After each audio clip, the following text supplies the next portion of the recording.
Hey everybody, welcome back to Video episode Teknoparrot series, the Unported playlist, where I take a look at my favorite unported arcade games of all time. And no, you do not need to go down to the comments below. I totally understand Cruis'n World was definitely ported to Nintendo 64. But one, all three Cruis'n games are so much better played in arcades than they are on that hardware, and two, obviously we're just having a little fun today. If we're getting too far involved, though, do me a huge favor down below, hit like and subscribe and ring that notification bell, definitely helps us out. And if you feel so inclined and want to support the channel, we got a Patreon link down below as well. But obviously the entire Cruis'n series is so synonymous with the Nintendo 64, but all three of their games got their start in the arcades, and the midway hardware they were using was just so much more powerful than the Nintendo 64 could pull off. And I know that they used to say that the Cruis'n USA game ran on Ultra 64 hardware. That couldn't be any further from the truth. Now, while these were ported to Nintendo 64 and they had all of the tracks in the gameplay, getting better graphics and a higher frame rate just make these games that much more enjoyable. This is a situation in which, if you're given the choice between the arcade game or the Nintendo 64 version, 10 out of 10 times I can't recommend the arcade game enough. It's just a faster, more fluid experience with better handling in my opinion, and obviously a lot more frames per second than comparing it to the Nintendo 64 versions. In the 90s, these games are absolutely some of the biggest hits in arcades. Everyone was playing them. There was always a line at my local arcade to put quarters into the new Cruis'n machine.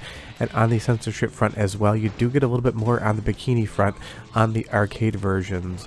But these are just such incredible racing games. They're so iconic, and on the arcade version there's just more of a good thing. Getting that better performance and higher frame rate just makes these games that much more enjoyable, because I've always had an issue with the Nintendo 64 versions feeling like the controls just were not responsive enough, considering that they did have a reduced frame rate and the game engine just felt slower.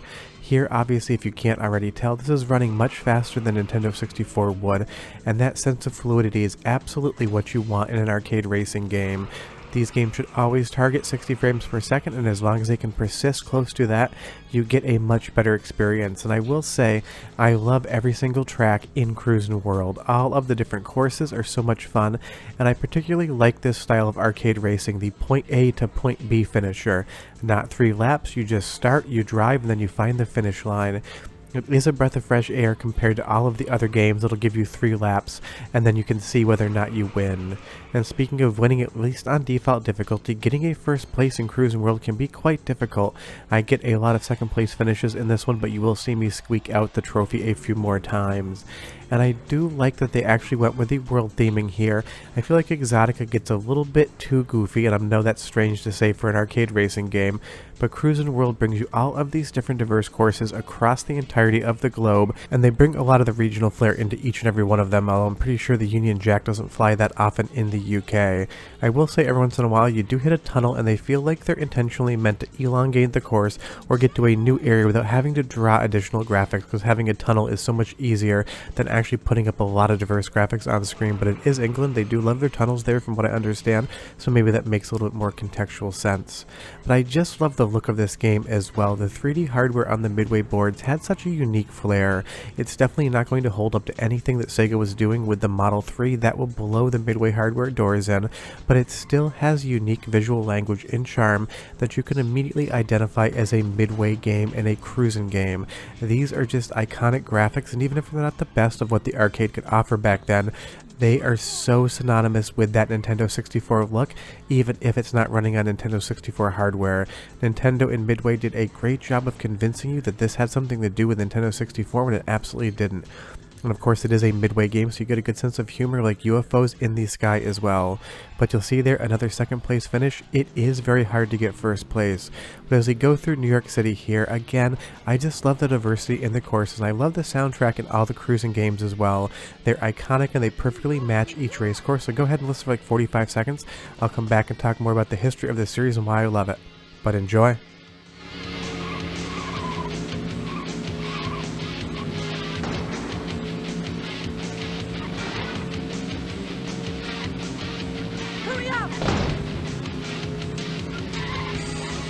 Checkpoint!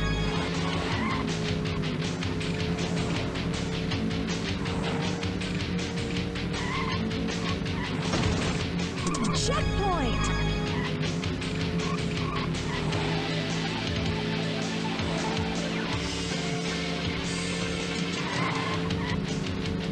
There's something so quote-unquote interesting about the Midway sound. Pretty much all of their music samples back in the arcade days were muffled like they had a terrible bitrate to them. I'm not sure why that is on the hardware side of things. It's just one of those things. When I hear it, I immediately think of a Midway game because they all had it. As you get further into New York City, I have lived there before, and the roads aren't that bad, but they can definitely be sketchy. The one other thing about this game every once in a while is you're just going to end up in accident after accident after accident. You make any sort of mistake and you're totally going to blow your run, but for the most part these accidents are avoidable. But every once in a while you're going to go above a blind hill, and then you're going to drop back down in and hope to God there's not a car next to you, or else you can have an accident and not even see it coming. Those few moments definitely make the game feel slightly unfair, but considering you get a free race for finishing first, it totally makes sense why they programmed that in. They wanted to steal your quarters. And as we go through the pastoral countryside of France here, again, all of the courses kind of just leaning on the different countries they take place in, the art style and what is known about them. It just works. And the other thing about this game that just 100% works is the physics engine. I would say this is as good as anything San Francisco Rush ever did, and I always point to that game as having some of my favorite arcade physics. This doesn't feel any way, shape, or form like San Francisco Rush, but it has the same satisfying sense of clearly arcade racing. You can whip your car around, you can drift it, you can do pretty much anything you want with it. If you make a mistake, it is because you made that mistake in your racing line, and not because the physics or handling system are giving you too much hell. And I do like this tunnel here. I know earlier I said there's a few too many tunnels, but this one with that pseudo glowing light really does have a good look, and I love seeing all of the architecture at the outside of the tunnel the minute I do come out. But you'll see here again, I finally got that first place, and that was just down to squeaking it out at the last possible second. You need to race a clean line and you need to be very good at this game if you actually want to get that trophy. But when you get it, the sense of satisfaction of winning, you really feel like you earned it. And there's so many different vehicles in this game. I'm only showing you a handful. Each one has slightly different handling characteristics. And something like the Hummer here does feel like you have the ability to bump racers out of the way ever so slightly more. You can kind of use that momentum and weight to muscle your way into first place. Getting into first place is not the hard part in Cruis'n World. Keeping first place is the difficulty. Every single time you bump something and lose a little bit of speed, you are going to have a racer go around you. And sure, you can double tap the gas and get that little bit of a nitro boost, but honestly, it doesn't really do much for your speed. And the best thing to get the checkered flag is to run a clean race, not like I just did there, completely plowing headfirst into another car. And like I said, when you actually get into an accident, the pileup can get very great. And just like in something like Mario Kart, you can go from first place back to 8th place before you even realize it. One mistake when you're in the pack and it just becomes an absolute mess. But that chaos is actually why this game can be fun in spots as well. Once you start just flipping your car and pinballing all over the place, there is some charm to it. And this tunnel here with all of those different dragons breathing fire, at least they do diversify the artwork in all of the tunnels. But you can basically get back into first place. This game does some decent rubber banding. It'll slow the cars down in front of you to give you a fighting chance. And when you are in first place, every single AI opponent is going to become the Dale Sr. of driving, which is to say the greatest of all time. And no, I don't watch NASCAR. That's just the first name that came to the top of my head because I do not script these things. But one more taste of the soundtrack so you can hear how it changes level to level. I'll be back with a little bit more Cruis'n World, but enjoy because the music again is quite good.